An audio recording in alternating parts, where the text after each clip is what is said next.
Bismillahirrahmanirrahim. Assalamualaikum warahmatullahi wabarakatuh. Apa kabar Bunda? Semoga Allah selalu memberikan kesehatan dan rezeki yang berlimpah. Pada kesempatan kali ini, Hanum akan menceritakan sebuah kisah yang berjudul Di Balik Anak yang Dikira Durhaka oleh Tetangga. Kisah ini menceritakan tentang seorang anak yang berusaha membalaskan dendamnya terhadap sang ibu, lantaran dahulu menjadi korban pilih kasih. Sejak kecil mengalami penderitaan, lantaran sang ibu lebih menyayangi kedua adiknya. Namun kini, sang anak yang ia kira tak akan bisa sukses, malah menjadi penopang hidupnya di masa tua.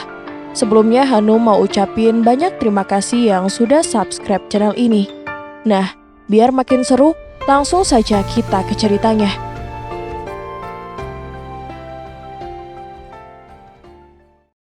Jangan sentuh makanan itu buat anak-anak.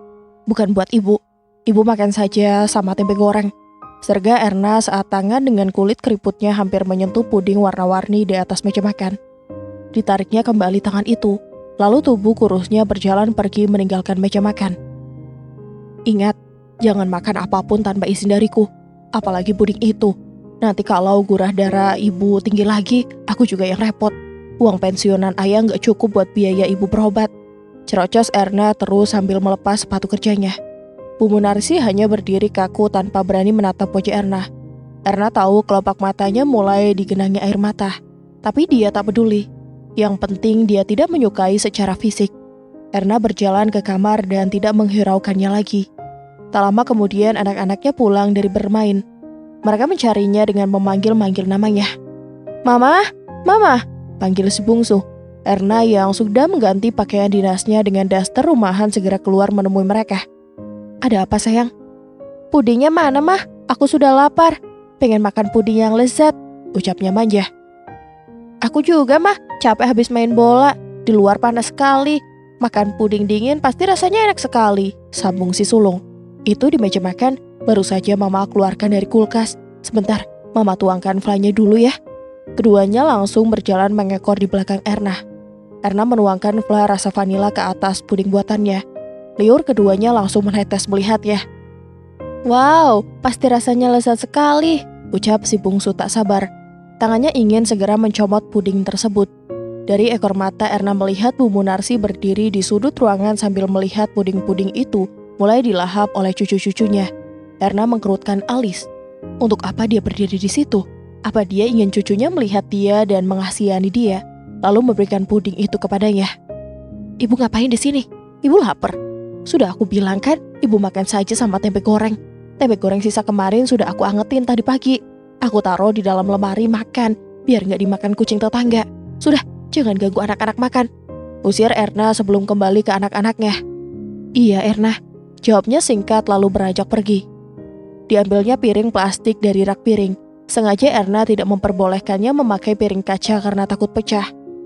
Diisinya dengan nasi dingin dari dalam bakul yang juga dia letakkan di dalam lemari makan. Nasi itu juga sisa nasi semalam yang tak habis, namun bukan nasi basi, masih layak makan.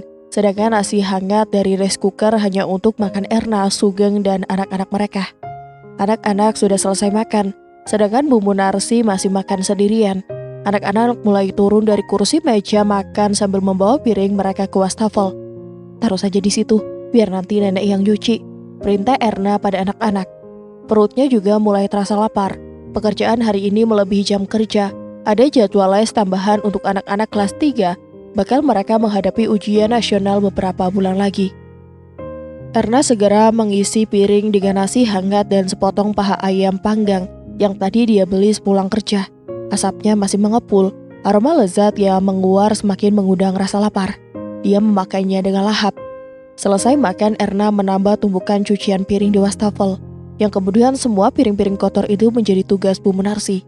Tak apa, hitung-hitung olahraga ringan, toh bukan suatu aktivitas berat, agar otot-ototnya tidak kaku karena jarang digunakan bergerak. Sementara Bu Munarsi menyelesaikan mencuci piring, Erna merebahkan tubuh di atas sofa sambil menonton televisi sambil menghilangkan penat. Biasanya dia bilang sampai tertidur saking lelahnya bekerja seharian. Erna terbangun saat jarum jam dinding menunjuk ke angka 5. Televisi yang tadi menyala sudah dimatikan. Entah siapa yang mematikannya. Dia segera ke kamar mandi untuk membersihkan diri.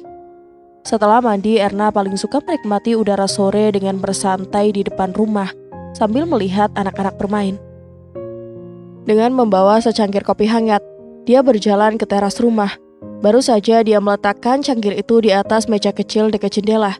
Bisik-bisik tetangga terdengar menarik untuk disimak, apalagi saat dia dengar mereka menyebut namanya. Erna itu sebenarnya anak kandung Bu Munarsi atau bukan sih? Tanya Lestari, tetangga yang selalu bersikap manis dengan Bu Munarsi. Iya, anak kandungku. Memangnya kenapa? Bukannya wajahnya mirip denganku kan? Tanya Bu Munarsi balik. Bu Munarsi sedang dikelilingi oleh 3 ibu-ibu tetangga samping dan depan rumah Erna sambil disuguhi banyak makanan seolah Bu Munarsi sanggup menghabiskannya sendiri. Kalau dia anak kandung Bu Munarsi, kenapa dia jahat dan pelit sekali dengan Bu Munarsi? Tanya perempuan itu lagi. Sedangkan yang lain tengah menunggu jawaban yang akan keluar dari mulut Bu Munarsi. Tetapi beberapa detik berlalu, Bu Munarsi hanya diam, tidak menjawab mereka sepatah kata pun. Dia hanya menunduk dan memainkan ujung kebaya kunonya yang sudah terlihat lusuh. Azan maghrib mulai dikumandangkan. Bu Munarsi mulai jalan kaki pulang ke rumah. Saat kaki kecilnya yang hanya tinggal tulang dan kulit itu sampai di depan pintu, Erna menghadangnya. Habis ngadu apa ke tetangga? Tanyanya sambil berkaca pinggang. Bu Munarsi menggeleng dengan ekspresi ketakutan. Enggak ngadu apa-apa Erna, jawabnya dengan tubuh gemetar.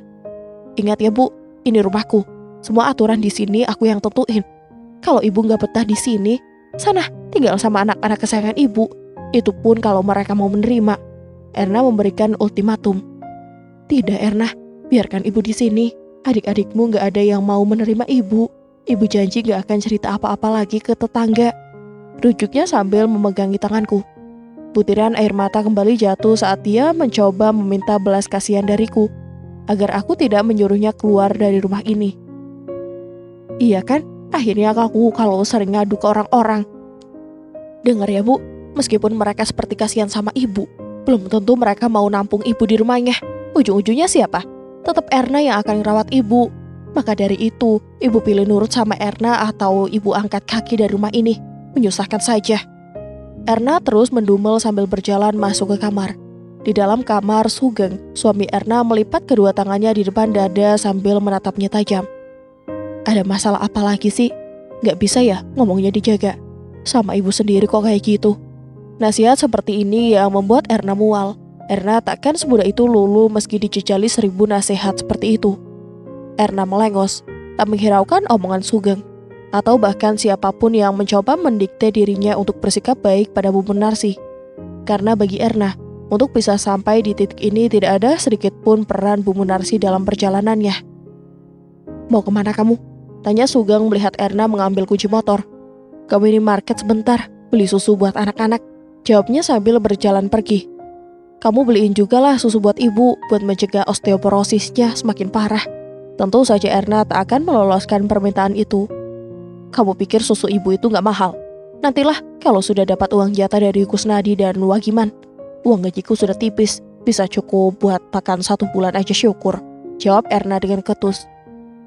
Erna memang paling ogah kalau disuruh keluar uang untuk keperluan Bu Munarsi. Sudah cukup ia menyediakan tempat tinggal untuknya. Setidaknya dia terhindar dari panas dan hujan. Tidak tidur di kolong jembatan atau minimal tidak diletakkan di panti jompo. Untuk urusan keperluan Bu Munarsi, termasuk makan dan berobat, semua di-cover 2 adiknya yang bekerja sebagai abdi negara dan uang pensiunan ayah yang jumlahnya tak seberapa. Kenapa itu menjadi kewajiban mereka? Karena Bu Munarsi penyumbang pertama kesuksesan dalam karir mereka. Sedangkan Erna, jangankan membiayainya, mengeluarkan sepeser uang pun saja tidak. Maka Erna putuskan mereka lah yang harus menanggung semua kebutuhan Bu Munarsi. Orang tua yang sudah membesarkan mereka dengan kasih sayang yang lebih-lebih.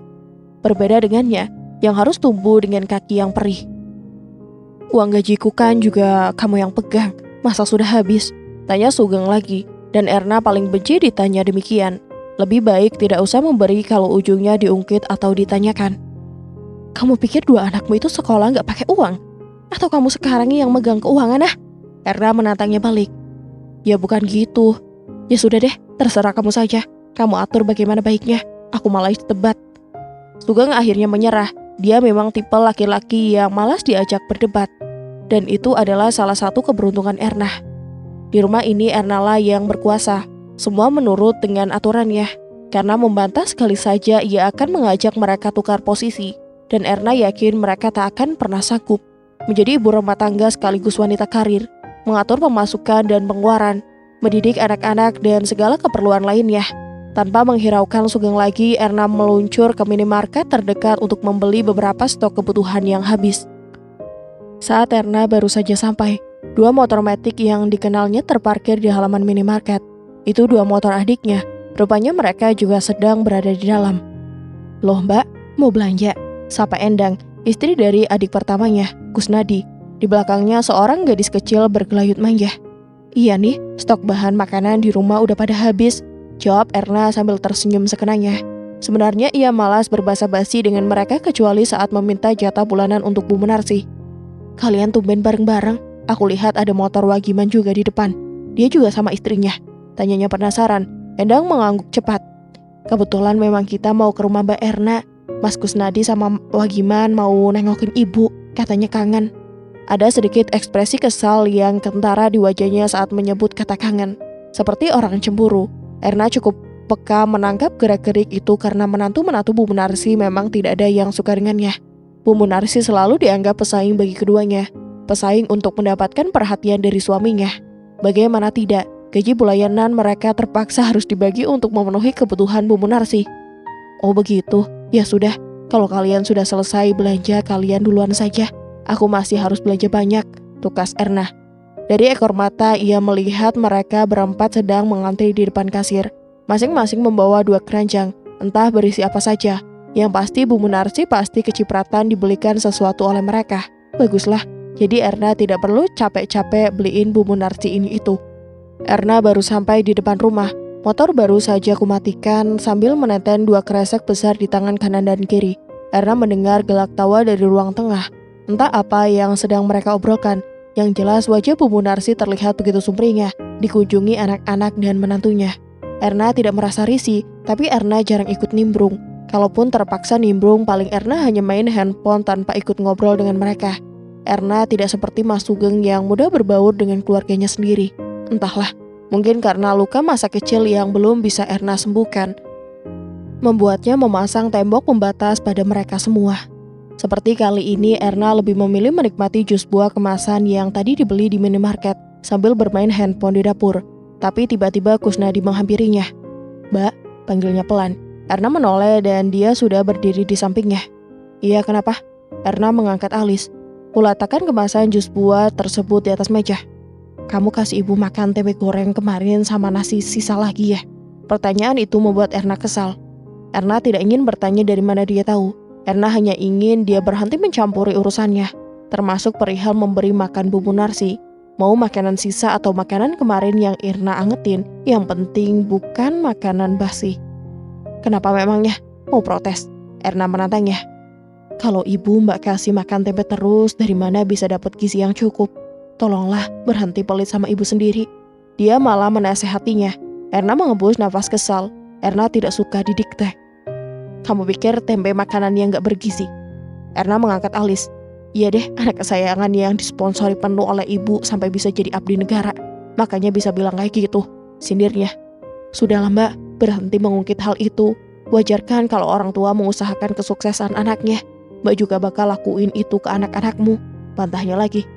"Eits, perlu diralat, anak kesayangan. Cuma anak kesayangan saja yang diusahakan, bukan semua anaknya.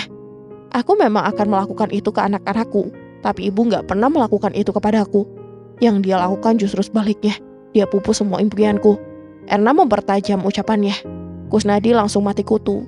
Dia bukan tidak tahu soal hal itu, dia tahu semuanya, tapi dia memaksa untuk merelakannya, dan Erna tidak bisa melakukannya, tidak akan pernah bisa.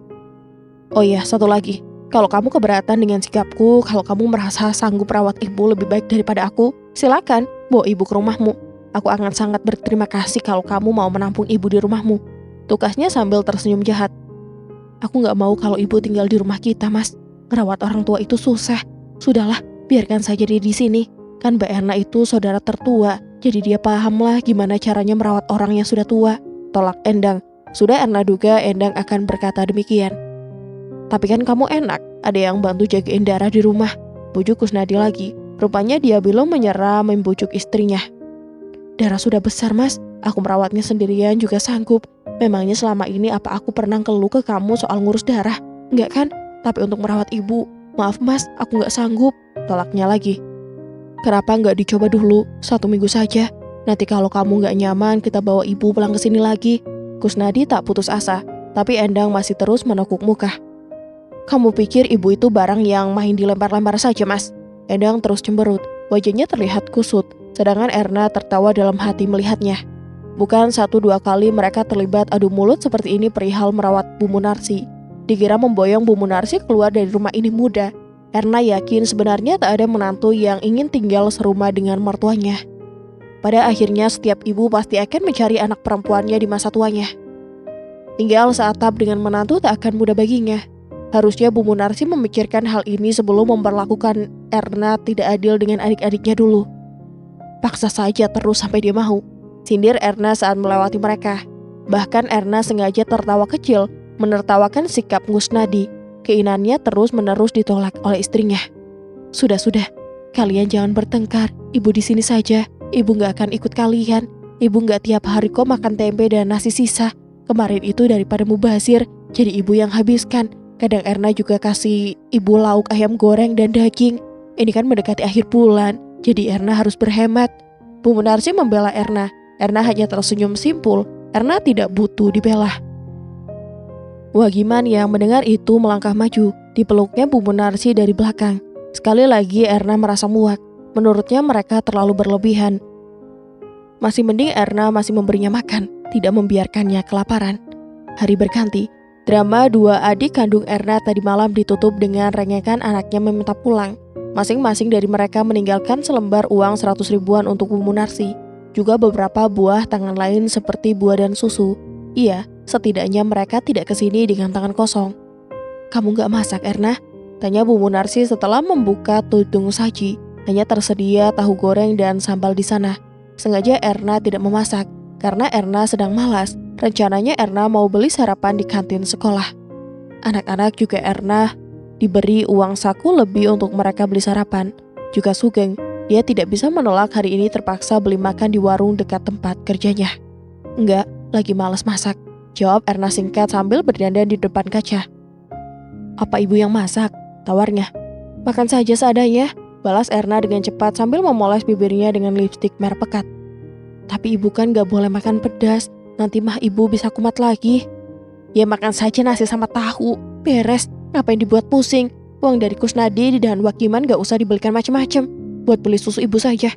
Erna gak punya uang buat beli susu ibu, pesan Erna sebelum meninggalkan rumah. Erna merengus kesal sambil mengendalikan kemudi.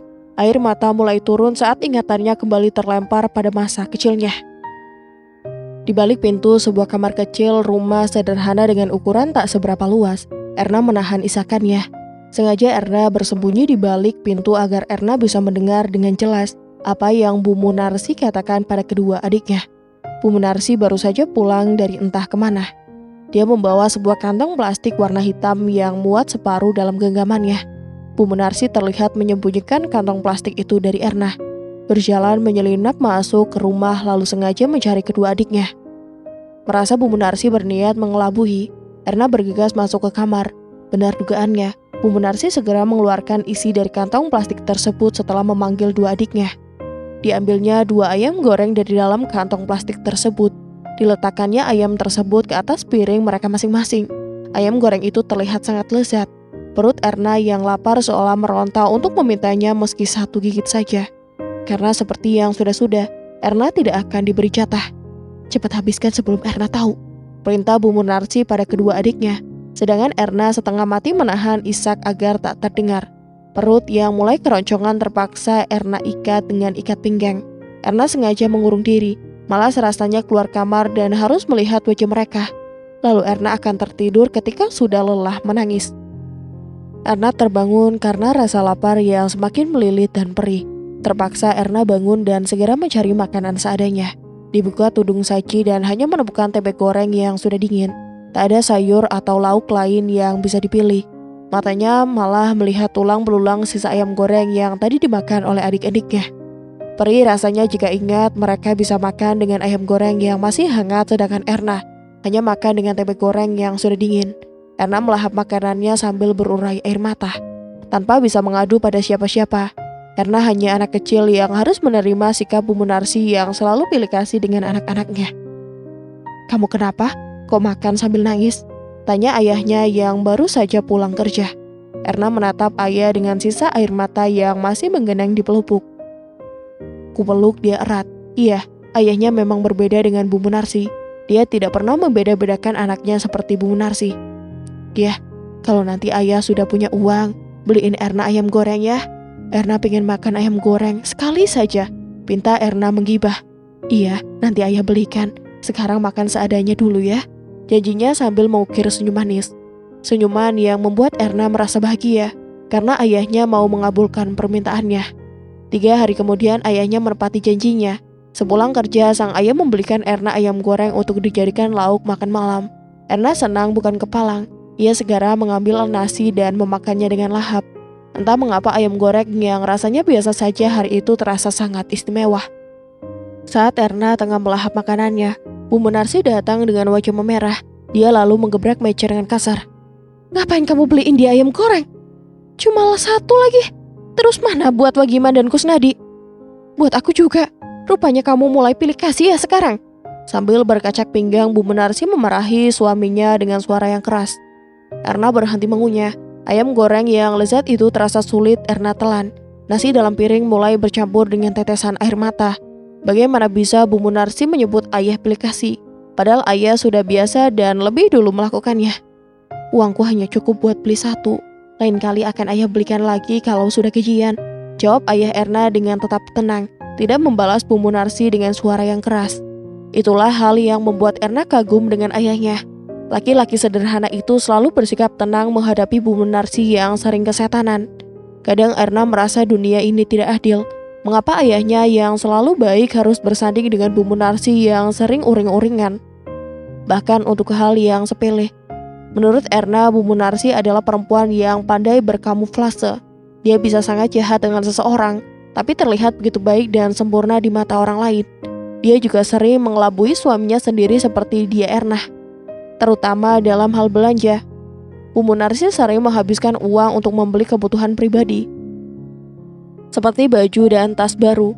Tapi saat ayah Erna bertanya, dia akan mengatakan kalau itu pemberian dari orang lain, dengan segala tipu muslihat yang membuat ayahnya nyaris tak pernah curiga.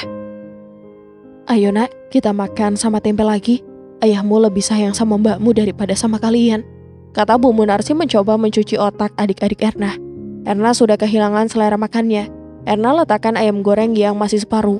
Nasi yang semula hangat mendadak dingin akibat dibanjiri air mata. Bu Munarsi dan adik-adiknya sudah pergi meninggalkan meja makan. Tapi kata-kata Bu Munarsi membuat makanannya terasa hambar. Tak lagi bisa dirasakan kenikmatannya. "Kau berhenti makan ya? Ayo dihabiskan. Sayang itu ayamnya masih banyak.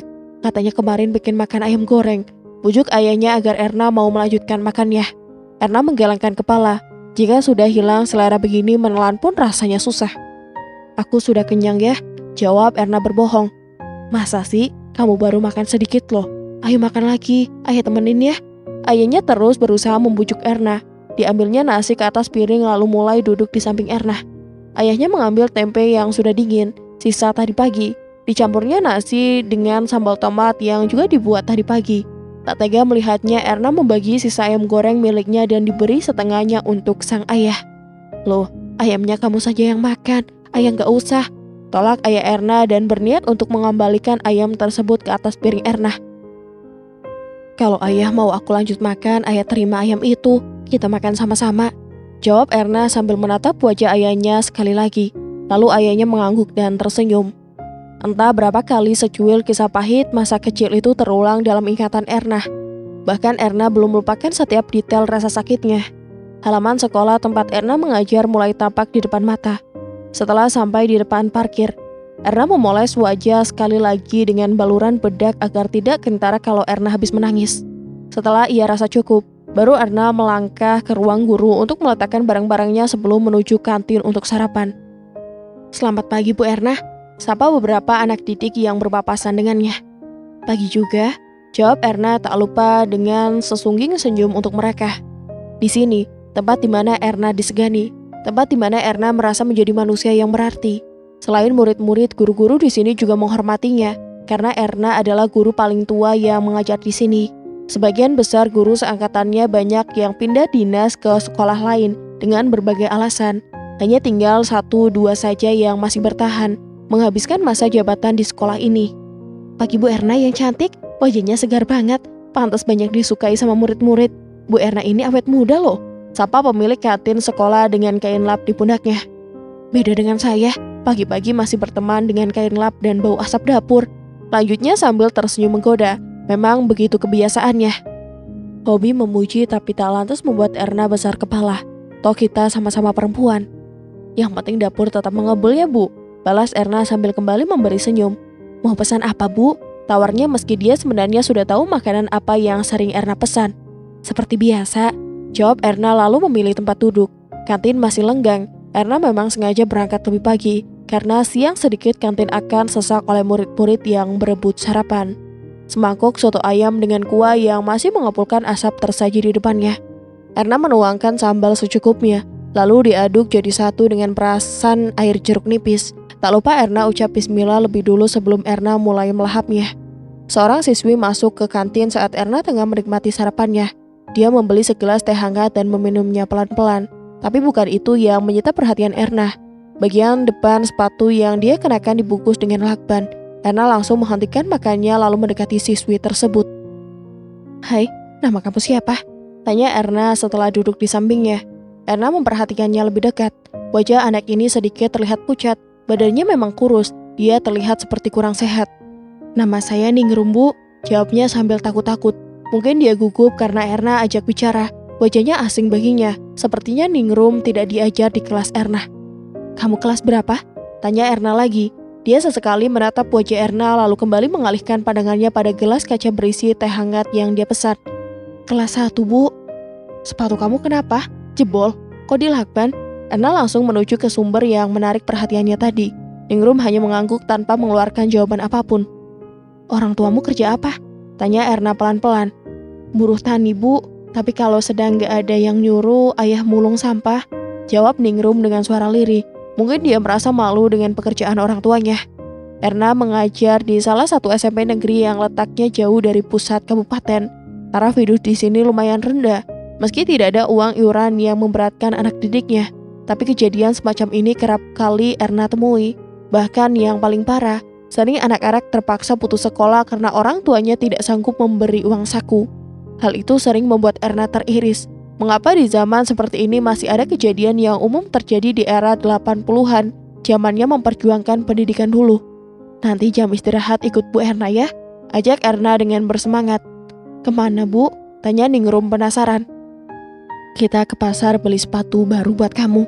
Erna berusaha memberinya suntikan semangat, tapi Ningrum malah menggelengkan kepala. Tidak usah Bu, terima kasih. Kata ayah saya ya kita nggak boleh meminta-minta, ucapnya dengan polos. Kan kamu nggak minta, saya yang mau ngasih. Jangan ditolak ya, ini rezeki. Rezeki itu nggak boleh ditolak, nggak baik, bujuk Erna. Ningrum baru mengangguk dan tersenyum. Erna pun tak kalah bahagianya. Semoga sepatu baru yang Erna belikan nanti bisa memberikan semangat untuk Ningrum lebih rajin berangkat ke sekolah. Erna tak apa jika orang lain sering menyebut hidupnya bagai dua sisi mata uang. Erna yang di rumah berbeda 180 derajat dengan saat di sekolah. Erna yang di rumah terkenal pelit dan perhitungan, tapi di sekolah sering loyal pada murid-murid yang membutuhkan. Bu, panggil Ningrum sambil menatap wajah Erna. Iya, ada apa? Boleh saya minta sedikit saja nasinya? Perut saya perih, sudah 2 hari saya nggak makan nasi, ucap Ningrum memelas. Sedang mendengarnya hati Erna semakin terasa teriris.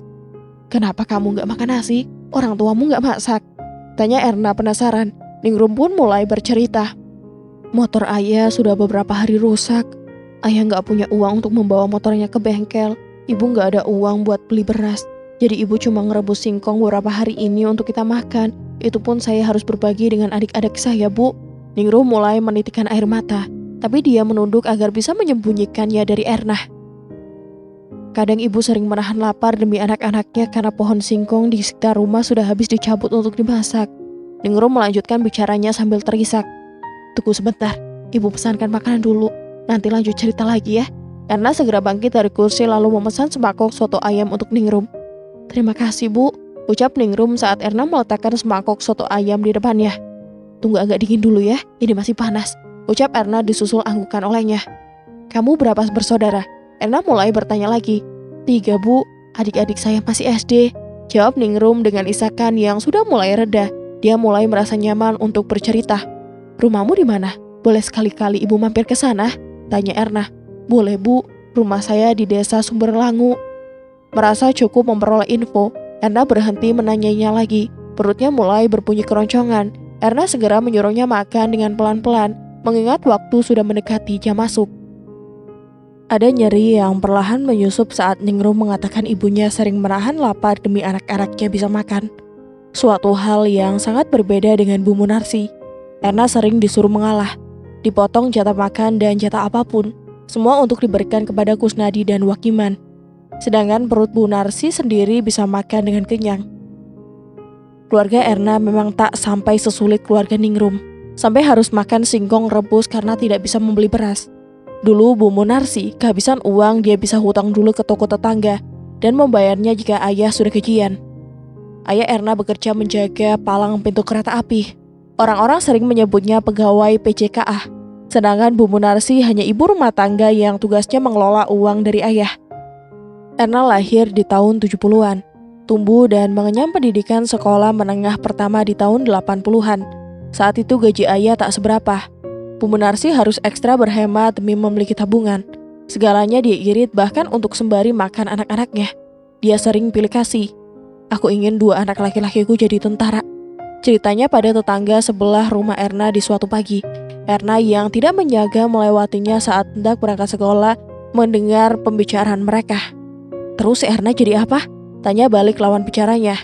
Ah, dia kan perempuan. Ngapain sekolah tinggi-tinggi? Perempuan paling ujung-ujungnya ya di dapur. Jawabnya tanpa merasa bersalah. Bagai disayat pisau, hati Erna terasa sangat perih. Bu Munarsi mempunyai impian tinggi untuk kedua adiknya. Sedangkan untuk Erna tidak. Bu Munarsi sengaja mengkerdilkannya. Erna menggayuh sepeda sambil menangis, membayangkan betapa bahagianya menjadi Kusnadi dan Wagiman yang begitu disayang oleh Bu Munarsi. Sedangkan Erna sering tidak nampak di matanya. Bel tanda masuk sekolah membuyarkan lamunannya. Erna mengajak Ningrum untuk segera masuk kelas. Sayangnya Erna tidak mengajar Ningrum. Ningrum masih kelas 1, sedangkan Erna mengajar kelas 3. 2 jam setelah berlalu, bel tanda istirahat berbunyi. Erna segera menyusul Ningrum di kelasnya dan meminta izin pada wali kelasnya untuk mengajak Ningrum keluar sekolah dengan keperluan membelikan dia sepatu baru. Kebetulan wali kelas Ningrum adalah guru baru yang mengajar di sekolah ini. Dia agak merasa aneh dengan niat Erna membelikan sepatu untuk Rinum. Sempat dia menanya Erna beberapa hal. Membelikan sepatu untuk dia? Tanyanya langsung beralih menatap Ningrum yang berdiri di sampingnya. Erna mengangguk sambil tersenyum ramah. Iya, jawab Erna sengaja tak panjang. Apa dia dapat beasiswa? Tapi rasanya nggak harus dapat beasiswa buat dapat sepatu baru. Erna tulus pengen ngasih dia. Lagian kenapa hanya anak pintar saja yang dapat perhatian? Memang anak-anak yang lain nggak berhak dapat itu. Apa harus pintar dulu baru bisa memakai sepatu baru? Asal kamu tahu, semua anak di sini sedang berjuang demi masa depannya, dengan background keluarga yang berbeda-beda. Jangan hanya yang menonjol saja yang kamu perhatikan. Erna berusaha membungkam mulutnya, agar Ningrum tidak minder oleh kata-kata wali kelasnya. Ayo Ningrum, kita berangkat sekarang, ajak Erna kemudian meraih tangan Ningrum. Erna membonceng Ningrum menuju pasar dan mencari toko sepatu terdekat. Meski masih merasa sungkan, Erna terus berusaha agar Ningrum bersikap biasa saja, tidak perlu merasa takut. Ini semua Erna lakukan demi kenyamanannya belajar di sekolah. Coba yang ini ya sayang. Erna memberikan sepasang sepatu yang kira-kira cocok dengan ukuran kakinya. Ningrum langsung mencobanya. Dia terlihat senang mencoba beberapa sepatu dan memilih ukuran yang pas dengan kakinya. Setelah beberapa kali mencoba, Ningrum akhirnya menjatuhkan pilihan. Tanpa berlama-lama, Erna segera menyerahkan uang pada penjualnya. Ningrum mau apa lagi? Tanya Erna sambil berjalan kembali menuju motor. Sudah bu, ini saja cukup. Tolak Ningrum sambil mengatupkan kedua telapak tangannya. Erna terharu. Meskipun Erna yakin Ningrum butuh banyak barang selain sepatu, tapi dia memilih untuk menolaknya. Mungkin lain kali jika dia butuh dibantu, Erna akan dengan senang hati membantunya. Karena jam istirahat sekolah segera habis, Erna mempercepat laju motornya agar cepat sampai di sekolah. Mereka kembali tepat sebelum bel masuk berbunyi. Sengaja Erna menunggu Ningrum di depan pintu gerbang sekolah saat yang lain sudah berhamburan keluar. Dari kejauhan, Erna melihat Ningrum berjalan dengan percaya diri memakai sepatu barunya. Tidak berwajah mendung seperti tadi pagi. Melihat wajah kecil itu bahagia, Erna pun turut merasakannya. Semoga tidak ada anak yang mengalami kisah pahit masa kecil Erna. Saat Erna merengek pada Bu Munarsi, minta dibelikan sepatu baru karena sudah kekecilan, malah bentakan yang selalu Erna dapatkan. "Bu, sepatuku sudah kekecilan. Aku sampai harus menekuk jariku agar muat dipakai," pinta Erna suatu waktu. Dan yang Erna dapatkan hanyalah pukulan dan cacian yang membuat Erna hanya bisa menangis di dalam kamar. Bu Munarsi hanya menoleh sesaat, dia kembali mengacuhkannya. Dia lebih memilih fokus mencari gelombang radio yang pas, yang tidak menimbulkan suara kresek-kresek dari lagu-lagu yang diputar. "Gimana Bu, apa Ibu mau membelikanku sepatu baru?" Erna kembali memohon. Meskipun sambil menahan ketakutan, Erna tetap mencoba berpikir positif pada Bu Munarsi. Barangkali hatinya terketuk, barangkali dia masih punya simpanan uang untuk membelikannya sepatu baru. Karena bulan lalu Kusnadi dan Wagiman sudah mendapat jatah membeli kebutuhan sekolah baru untuk mengganti yang sudah rusak ataupun tak layak pakai, seperti kaos kaki yang sudah bolong atau ikat pinggang yang pengaitnya hilang dan tidak bisa digunakan lagi. 1-2 menit berlalu, Bu Narsi belum juga bergeming. Erna menelan ludah, jangankan menjawab, menoleh saja tidak. Erna masih sabar, menunggu jawaban Bu Munarsi sambil duduk di sofa usang warisan dari rumah nenek yang sudah bolong sana-sini. "Bu, gimana?" Erna mencoba bertanya sekali lagi. Walaupun hampir menyerah, sudah beberapa kali Erna bertanya. Namun Bu Munarsi tak kunjung memberikan jawaban. "Ibu gak ada uang," jawab Bu Munarsi sambil membentak. "Tapi kan Bu, bukannya ayah baru saja gajian." Erna sedikit memaksa. Tidak nyaman rasanya pergi sekolah dengan sepatu kekecilan. Jari-jarinya sakit tiap Erna pakai jalan. "Sudah habis buat beli buku, paket adik-adikmu." Jawaban Bu Munarsi kali ini semakin membuat hati Erna terasa perih. Pasalnya bulan kemarin Bu Munarsi berjanji kalau bulan ini adalah jatah Erna membeli buku. "Loh, bukannya bulan ini jatahku beli buku ya Bu? Kok adik lagi? Kan bulan lalu sudah jatahnya adik. Masa aku harus pinjam lagi Bu? Aku capek Bu, kalau harus mencatat terus," keluh Erna. Berharap Bu Munarsi mengerti, tapi alih-alih dapat pengertian, Bu Munarsi selalu menuntut Erna untuk mengalah pada adik-adiknya. "Kalau capek ya nggak usah sekolah sekalian. Sudah seharusnya jadi kakak itu ngalah sama adiknya," bentak Bu Munarsi dengan keras. Air mata kembali turun. Erna usap segera dari kedua pipi. Lalu Erna mengunci diri di dalam kamar. Iya, kamar kecil itu adalah tempat Erna menumpahkan segala keluh kesah dari semua ketidakadilan yang selalu Bu Munarsi perbuat.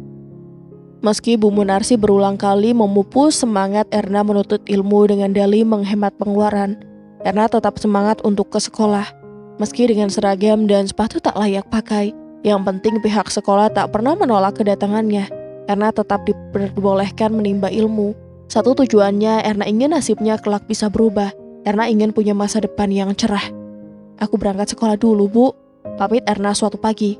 Kusnadi dan Wagiman belum selesai mandi, tapi Erna sudah selesai sarapan dan siap berangkat karena letak sekolah Erna lebih jauh dari sekolah mereka berdua.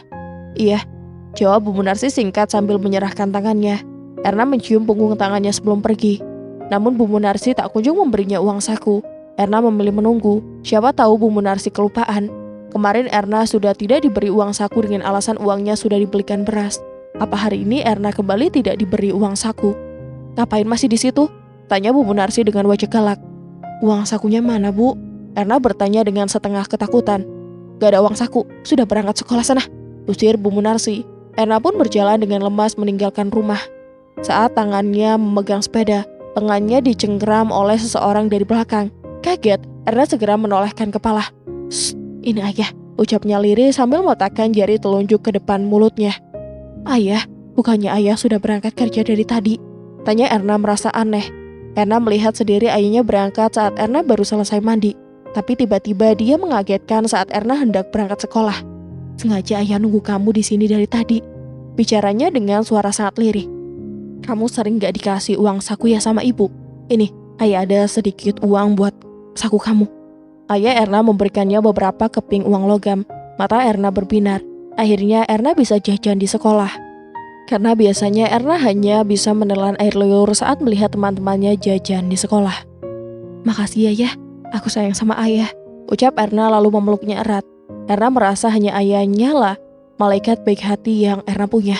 "Ya sudah, sana berangkat, keburu siang," ucap ayahnya setelah mencium kening Erna lalu berjalan meninggalkan rumah menuju tempatnya mencari nafkah. Suasana menjadi penuh haru. Erna kembali menitikkan air mata sambil memandangi punggung ayahnya yang semakin mengecil, lalu menghilang setelah berbelok pada sebuah gang kecil. Erna membayangkan entah bagaimana nasibnya jika tidak ada sang ayah.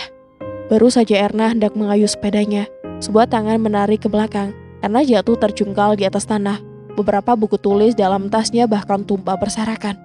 "Ibu," ucap Erna sambil menatap wajahnya. Sedangkan Erna berusaha mengangkat tubuhnya untuk bangun. "Habis dikasih uang berapa kamu sama ayah?" tanya Bu Munarsi dengan wajah kejam. Erna menggeleng. Tidak berani menjawab apapun. Rasa takut uangnya diambil. Erna hanya bisa beringsut mundur pelan-pelan. Rok seragamnya sampai kotor terkena tanah. "Sini uangnya," benar dugaannya. Bu Munarsi memintanya. "Tapi Bu, gak ada tapi-tapian. Sini kasih uangnya sama ibu," palaknya dengan garang. Erna sangat ketakutan. Kali ini Bu Munarsi persis sekali seperti preman di pasar yang menagih uang pedagang. "Sini cepat, atau ibu sendiri yang akan mencarinya." Bu Munarsi terus menekannya. Sedangkan Erna masih berusaha mempertahankan uang pemberian dari ayah. "Kesini," Bu Munarsi menyeret Erna. Dirogohnya dengan paksa uang itu dari saku baju Erna. Lalu dengan cepat uang itu berpindah tangan. "Jangan Bu, itu uang sakuku," ratap Erna sambil menangis. Sedangkan baju seragamnya tak terkira lagi seberapa kotornya. "Kusnadi, bagaimana?" Bu Munarsi memanggil kedua adiknya. Tak lama kemudian mereka keluar dengan pakaian yang sudah rapi. "Ini, tambahan uang saku buat kalian." Di depan matanya Bu Munarsi membagi uang itu pada mereka. Hatiku perih, hatiku mendendam luar biasa. Tanpa berganti seragam, Erna segera mengayuh sepedanya pergi. Di jalan, Erna tumpahkan semua tangisannya. Erna menangis hingga sesak. Mengapa Bu Munarsi begitu keterlaluan memperlakukannya? Padahal Erna bukanlah anak tiri. Erna sampai di sekolah dengan bekas air mata di kedua pipinya. Setelah meletakkan sepedanya di tempat parkir siswa, Erna berjalan pelan menuju ke kelas. Lalu seseorang guru matematika menghentikannya. Dia melihat Erna berjalan sambil sesekali terisak. "Kamu kenapa, Nak? Kenapa baju kamu kotor sekali?" tanya beliau sambil memperhatikan dari atas sampai bawah. "Saya habis jatuh dari sepeda, Bu," bohong Erna. Meski orang tuanya sudah berbuat jahat kepadanya, Erna tidak pernah menceritakannya pada siapa-siapa. Percuma, mereka tidak akan pernah percaya bahwa orang tua ada yang sekejam itu. Yang ada mereka hanya akan menuduhnya mengarang cerita. "Jatuh, tapi badanmu gak ada yang lecet?" tanyanya lagi. Rupanya dia curiga dengan jawaban yang Erna berikan. Jam pertama hari itu diisi oleh pelajaran olahraga. Erna menanggalkan baju seragamnya yang kotor di atas bangku dan menggantinya dengan seragam olahraga. Pak Joyo, guru olahraga mereka, sudah mulai meniup peluit. Tanda anak-anak harus segera kumpul di lapangan tengah, lalu berbaris dengan rapi. "Sebelum memulai olahraga, mari kita berdoa sama-sama lebih dulu." Pak Joyo memimpin doa. Mereka sejenak menundukkan kepala. Suasana berubah hening, hanya terdengar beberapa kicau burung dari atas pohon saga yang ditanam mengelilingi sekolah.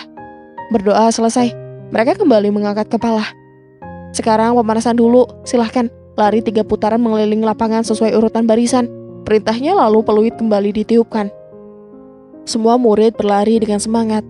Keringat mulai mengucur akibat sengatan matahari. Beberapa anak menggunakan telapak tangan untuk mengusapnya sambil terus berlari. Baru 1 putaran lanjut putaran kedua. "Ayo semangat, semangat." Pak Joyo menepuk kedua telapak tangannya berkali-kali. Ada yang masih semangat, ada juga mulai kelelahan.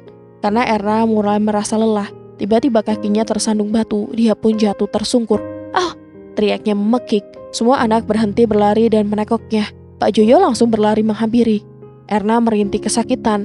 Ke-10 jarinya yang memang semula sudah lecet semakin berdarah hebat. Sepatunya sampai robek. Ujung kakinya keluar dari bagian depan. Pak Joyo segera membawanya ke UKS. Kakinya diobati sebelum dibalut perban. Namun karena sepatunya sudah rusak, Erna harus berjalan dengan kaki telanjang. Pakai sandal pun tak bisa, jadi kakinya tak bisa digunakan menjepit. "Bapak antar kamu pulang ya," tawar Pak Joyo, tapi Erna menggeleng cepat.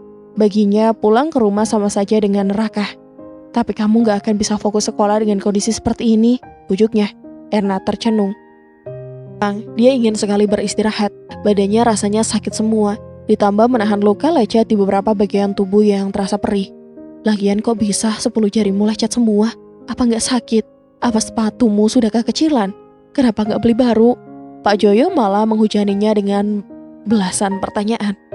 Ibu gak punya uang, Pak, jawab Erna sambil menundukkan kepala. Tak berani menatap wajah itu, takut tangisnya langsung pecah saat kembali mengingat perlakuan Bu Munarsi terhadap dirinya. Pak Joyo menarik napas panjang. Dia pasti mengira orang tua Erna miskin, padahal tidak sampai demikian. Mereka hidup dengan perekonomian cukup, walau memang bukan termasuk orang kaya. Sebenarnya sekedar membelikan sepatu baru untuk anaknya itu bukan sesuatu yang sangat mahal dan mustahil. Hanya saja memang Erna dianaktirikan oleh Bu Munarsi sendiri. Sabar ya, nanti kalau ibumu sudah ada uang pasti dibelikan sepatu baru, ucap Pak Joyo sambil mengelus pundak Erna. Sekarang nurut apa kata Bapak ya. Bapak antar kamu pulang. Bapak tahu kamu sedang tidak baik-baik saja. Bapak dengar tadi pagi ada bu guru yang lihat kamu berangkat sekolah dengan seragam yang kotor. Erna terhenyak. Spontan dia mengangkat kepala, kaget dengan apa yang Pak Joyo katakan. Rupanya ada yang mengatakannya pada beliau, namun dia tetap memilih diam, enggan menjelaskan apapun. Erna tak bisa menolak saat Pak Joyo memaksa mengantarkannya pulang. Dia dibonceng menggunakan motor 2 tak miliknya. Saat motor baru saja berhenti di depan rumah, seorang perempuan tua melonggokkan kepala keluar rumah. Nenek! Setitik air mata jatuh saat dia melihat wajah itu. Nenek datang berkunjung. Cepat Erna berlari menghambur. Kamu kenapa? Kok diantar sama Pak Guru? Kakimu kenapa? Berodong nenek saat melihat kaki Erna yang dibalut perban putih. Pak Joyo seperti tergagap. Dia melihat keadaan di sekelilingnya. Mungkin dia merasa heran saat melihat kondisi rumah Erna yang ternyata jauh dari pikirannya. Itu tadi Erna habis jatuh, Bu. Sepatunya sudah kekecilan katanya. Jadi waktu dia jatuh 10 jarinya terluka akibat dia pakai sepatunya sambil nekuk jari. Mungkin ada sedikit keseleo. Coba nanti diantar ke tukang pijit. Nenek terdiam menatap Erna sekilas lalu membuang wajah ke dalam rumah. Ibumu memang dari dulu keterlaluan, bicaranya berpisik. Erna yakin Pak Joyo mendengarnya, namun dia pura-pura tidak mendengarkan. Kalau begitu saya pamit kembali ke sekolah dulu, Bu. Permisi, assalamualaikum. Waalaikumsalam. Sepeninggalnya Pak Joyo, neneknya langsung berteriak memanggil nama Bu Munarsi. Bu Munarsi yang terkejut langsung berlari mendekati mereka. Ada apa, Bu? Tanyanya dengan raut wajah ketakutan. Kamu ini gak pernah berubah ya sejak dulu? Sudah sering aku bilang jangan beda-bedakan anakmu. Kamu harus memperhatikan mereka dengan adil. Jangan pilih kasih. Tapi kamu tetap saja pelit sama Erna. Lihat akibatnya. Kaki Erna sampai harus diperban begini. Neneknya marah besar, tapi raut wajah Bu Munarsi sama sekali tidak menunjukkan rasa bersalah. Itu sih karena dia gak hati-hati, Bu, sanggah Bu Munarsi. Mereka berdua pun terlibat adu mulut dengan sengit. Bu Munarsi memang tidak suka dengan nenek. Selalu saja ada hal yang membuat mereka berselisih paham. Saat Erna tengah merebahkan badan di atas tempat tidur, neneknya menghampiri. Dia mengajak Erna ke pasar untuk membeli sepatu baru. Tentu saja Erna sangat senang dan bersemangat. Neneknya segera memanggil becak untuk mengantar mereka ke pasar. Sedangkan Bu Munarsi tidak henti mengerucutkan bibir.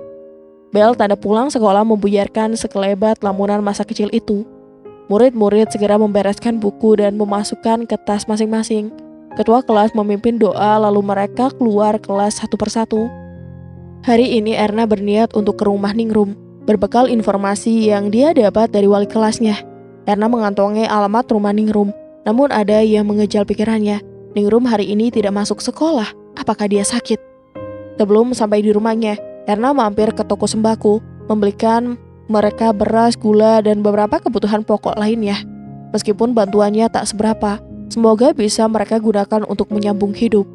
Rumah Ningrum tak sulit untuk ditemukan. Erna mengetuk pintunya beberapa kali, kemudian pintu terbuka. Seorang perempuan dengan rambut kusut menatapnya dengan penuh tanda tanya. Dengan ibunya Ningrum, perempuan itu mengangguk. Iya, Anda gurunya. Dia berbalik tanya. Iya, perkenalkan saya Erna, guru matematikanya Ningrum. Saya kesini karena mau berbagi sedikit rezeki. Erna segera menurunkan barang-barang yang tadi ia beli. Perempuan itu mulai berlinang air mata. Dia berkali-kali mengucapkan terima kasih. Erna, seseorang dari balik punggung Erna menyebutkan namanya. Erna segera menoleh. lalu kaget melihat siapa yang sekarang berdiri di depannya. "Ngapain kamu di sini? Ngasih sembako? Sudah sok kaya kamu. Sama ibu sendiri saja pelitnya minta ampun, tapi sok baik sama orang lain. Gak nyangka ya kamu, orangnya manipulatif," ucapnya menusuk tajam. Dia bagai melempar kotoran ke muka Erna. Dia adalah Lastri, tetangga yang paling dekat dengan Bu Munarsi, yang selalu berusaha untuk menjadi malaikat Bu Munarsi. Sengaja Erna diam tak membalas demi mempertahankan reputasinya sebagai guru, meskipun dia dibuat malu setengah mati atas ucapannya. Pertanyaannya, kenapa Lastri bisa ada di sini, padahal desa ini terletak cukup jauh dari rumahnya? Apakah dia memang berniat mengikuti Erna demi bisa mempermalukannya? Erna menghela napas, berusaha tetap tenang meskipun hatinya terasa nyeri. Perkataan Lastri memang tajam, tetapi dia berusaha untuk tidak membawa emosi. Dia tahu, kalau membalas justru akan semakin memperburuk keadaan. "Aku gak tahu kenapa kamu bisa sampai di sini, Lastri," kata Erna pelan, menahan suara gemetar di tenggorokannya. "Tapi aku gak akan banyak bicara. Aku hanya ingin membantu. Meskipun mungkin menurutmu aku gak berhak. Ini bukan soal sok kaya atau sok baik. Ini soal sedikit berbagi dengan orang yang membutuhkan." Lastri tertawa sinis. "Berbagi? Hah? Kalau menurutku itu cuma cara buat kamu menutupi ketidakmampuanmu sendiri. Coba lihat deh, hidupmu aja gak beres, kok mau ikut campur urusan orang lain?" Lastri melangkah maju, matanya semakin tajam, karena mencoba menahan rasa sakit di dadanya. "Aku gak perlu jawab apa yang kamu bilang, Lastri. Yang penting aku tahu apa yang aku lakukan. Semoga suatu hari kamu bisa belajar untuk berbagi tanpa menghakimi orang lain." Erna mengalihkan pandangannya dan sedikit menjauh, berharap Lastri akan pergi. Namun Lastri masih berdiri di situ, dengan tatapan tajam dan senyum mengejek di wajahnya. "Jangan keburu bangga ya Erna, itu gak akan pernah bisa mengubah apapun dalam hidupmu," ujar Lastri sambil berlalu pergi, meninggalkan Erna yang tetap berdiri diam dengan kepala tertunduk. Erna menatap sekilas sembako yang tadi dia bawa. Mungkin Lastri benar, dia gak bisa mengubah banyak hal, tetapi setidaknya dia tahu bahwa hari ini dia sudah berusaha untuk melakukan yang benar.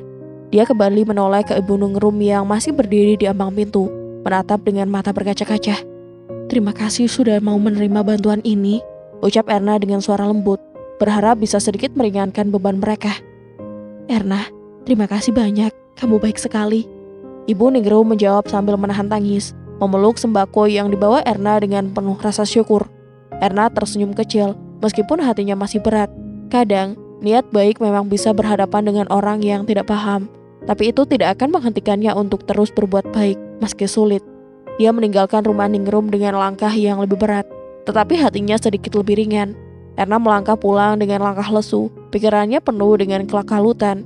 Hatinya masih sakit, masih membayang-bayang akan kata-kata Lastri yang terus menghantui dirinya. Tapi di sisi lain, ada juga rasa bersalah yang semakin menggerogoti hatinya. Sudah berapa lama dia menahan dendam kepada ibunya? Berapa lama dia membiarkan kebencian itu tumbuh tanpa bisa melepaskannya? Saat Erna sampai di depan rumah, suasana tampak sepi. Kedua anaknya sudah tidak ada. Mungkin mereka sedang bermain dengan teman-temannya di luar. Erna masuk ke dalam rumah dan duduk di meja makan. Matanya menatap kosong ke arah pintu yang terbuka, memikirkan banyak hal. Kenapa ia merasa begitu sakit? Apakah karena perlakuan Bu Munarsi yang selama ini begitu berat sebelah? Ataukah ada sesuatu yang lebih dalam yang belum bisa ia pahami? Tak lama kemudian Bu Munarsi muncul dari dapur. Wajahnya tampak berbeda. Keriput di wajahnya semakin terlihat jelas. Tubuhnya yang kurus tak terurus hingga menyisihkan kulit dan tulangnya, membuat Erna menitikkan air matanya. Kali ini ada sesuatu yang berbeda di matanya. Ketika Erna menatapnya, ia merasa ada ketulusan yang baru muncul di sana. Bu Munarsi mendekat dengan langkah yang berat dan duduk di samping Erna. "Erna," suara Bu Munarsi terdengar pelan, penuh penyesalan. Ibu tahu selama ini ibu salah. Ibu sudah terlalu banyak menyakiti kamu, memperlakukan kamu dengan tidak adil. Ibu sangat menyesal. Ibu tahu kamu sudah menderita cukup lama karena perlakuan ibu yang pilih kasih terhadap adik-adik kamu dulu. Kini usia ibu sudah tak lama lagi, nak. Entah esok atau kapan, yang jelas ibu akan segera menyusul ayahmu. Namun sebelum itu terjadi, tolong maafkan ibu, nak. Ibu menyesal, ibu salah, tapi ibu tidak tahu bagaimana harus memperbaikinya." Erna terdiam, dadanya terasa sesak. Tidak ada kata-kata yang bisa ia ucapkan untuk menjawab itu. Semua yang dia rasakan selama ini seakan terkumpul dalam satu titik. Rasa sakit, kecewa, dan juga kebingungan yang harus bergejolak dalam dirinya. Namun dalam hatinya, ia tahu satu hal, bahwa ibunya meski dulu pernah melakukan kesalahan, tetaplah ibunya. Ibu sudah sangat tua, lanjut Bu Munarsi dengan suara bergetar. Ibu sudah melihat kesalahan ibu dan ibu ingin meminta maaf Erna. Ibu janji akan berusaha lebih baik, tidak akan pilih kasih lagi. Adik-adik kamu pun sudah mulai bisa mandiri. Ibu akan melakukan apapun agar kamu mau memaafkan ibu, nak. Ibu minta maaf, nak. Ibu sangat menyesal. Air mata Erna mulai mengalir. Sejak kecil ia selalu merasa seolah tidak dipedulikan, seolah tidak ada tempat baginya di hati sang ibu. Namun kata-kata Bu Munarsi sekarang seperti merobek dinding tebal yang ia bangun selama ini. Erna merasa kebencian yang bertahun-tahun itu perlahan mencair. Ada yang hilang dalam dirinya. Dan itu bukan hanya kebencian, tetapi juga kesedihan yang selama ini ia simpan rapat-rapat. Ibu, suara Erna hampir tak keluar. Aku tak tahu harus bagaimana. Aku sudah lama marah sama ibu. Tapi aku tahu, kalau aku tidak bisa terus seperti ini, aku harus ikhlas, Bu. Aku harus bisa menerima kenyataan bahwa apapun yang terjadi, ibu tetaplah ibuku. Bu Munarsi memeluk Erna erat. Air mata mereka bercampur dalam pelukan itu. Sungguh, tidak ada kata yang lebih indah selain ucapan maaf yang tulus. Dalam hati Erna, dia mulai merasa lega. Lega karena akhirnya bisa memaafkan. Dan mungkin di masa depan dia bisa mulai belajar untuk melupakan masa lalu yang pahit. Hari-hari pun berlalu, dan perubahan itu mulai terasa. Bu Munarsi berusaha menjadi ibu yang lebih baik, memperlakukan Erna dan adik-adiknya dengan lebih adil. Erna pun mulai lebih sadar, belajar untuk melihat ibunya dengan pandangan yang lebih penuh kasih, tanpa terus-terusan terjebak pada kesalahan-kesalahan masa lalu. Suatu hari mereka duduk bersama di ruang tamu, tertawa riang. Suasana yang sebelumnya terasa begitu tegang dan penuh ketegangan, kini berubah menjadi penuh kasih sayang. Kusnadi dan Wagima juga datang berkunjung bersama anak dan istrinya masing-masing. Kini mereka bisa ngobrol bersama dengan penuh kebahagiaan. Erna menatap ibunya, dan dalam hatinya, ia tahu bahwa walaupun segalanya tak bisa kembali seperti semula, mereka kini memiliki kesempatan untuk memulainya lagi. Bu Munarsi yang melihat Erna tersenyum merasa terharu. Terima kasih, nak. Terima kasih sudah memberi kesempatan untuk ibu. Ibu akan berusaha menjadi ibu yang lebih baik di akhir usia ibu. Erna tersenyum, matanya berbinar. Ibu, terima kasih juga. Mungkin dulu aku terlalu keras, tapi aku tahu sekarang bahwa aku harus belajar menerima. Ibu tetap ibu dan aku tetap anak ibu. Yang penting sekarang kita bisa hidup bersama dengan penuh cinta. Mereka berdua saling memandang dan dalam hati mereka, kebahagiaan baru mulai tumbuh. Sebuah kebahagiaan yang dibangun dari keikhlasan, cinta, dan pengertian. Kehidupan keluarga mereka kini penuh dengan keharmonisan yang tak ternilai. Meskipun hidup kadang keras, mereka mulai belajar untuk saling mendukung dan menjaga. Dalam keluarga kecil mereka yang sederhana, cinta akhirnya menemukan jalannya, menghapus semua luka lama yang dulu menghalangi kebahagiaan. Balas dendam tak pernah menyelesaikan masalah. Meski perasaan terluka itu nyata, balas dendam hanya memperburuk hubungan dan tidak mengubah masa lalu. Memaafkan bukan berarti melupakan, tetapi memberi kesempatan untuk tumbuh dan melepaskan beban emosional. Dan berakhir sudah kisah kali ini. Semoga kita semua bisa mengambil hikmahnya. Dan dari Hanu mohon maaf apabila ada salah kata dalam penyampaian cerita. Akhir kata, sampai jumpa. Wassalamualaikum warahmatullahi wabarakatuh.